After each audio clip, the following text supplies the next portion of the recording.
আজ এই নতুন পরের বই পাথর টিভি থেকে আপনাদের সবাইকে আন্তরিক শুভেচ্ছা। এই এলাকায় দেখতে পাচ্ছেন এই তালতলায় প্রচুর পরিমাণে ঘাস চাষ হয়েছে।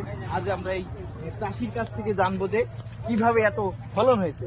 হ্যালো ভাই, চাষি ভাই। দাদা বলছি যে এই যে এত সাফল্য, এই যে ঘাস চাষে আপনি কিভাবে এত এত ফলন উৎপাদন করেছেন? দাদা বলবেন না, এখানে তো ইউরিয়া পটাশ দিয়ে ঘাসগুলো বেশ সেধা করতে যাচ্ছিলাম, কিন্তু এখন দেখা যাচ্ছে ইউরিয়া পটাশের ভারে এখানকার দেখুন মানুষ চাষ হয়ে গেছে, ঘাস আমার আর চাষ হচ্ছে না।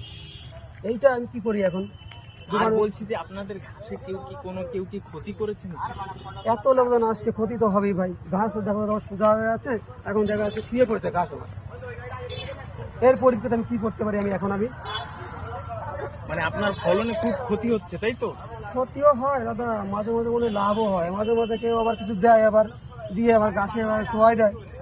হয়তো একটু খোলাসা করে বললে পর বুঝতে পারতাম। খোলাসা বলতে কি বলবো দাদা, এখন মানুষ এই দিক দিয়ে দৌড় দেয়, ওই দিক দিয়ে চলে আসে, আমি ঠেকায় রাখতে পারতেছি না। ঠিক আছে প্রিয় দর্শক, আপনারা সবাই বুঝতে পারলেন যে এই অবাধ চাষের খুব ক্ষতি হয়ে যাচ্ছে, বিশেষ করে এখানে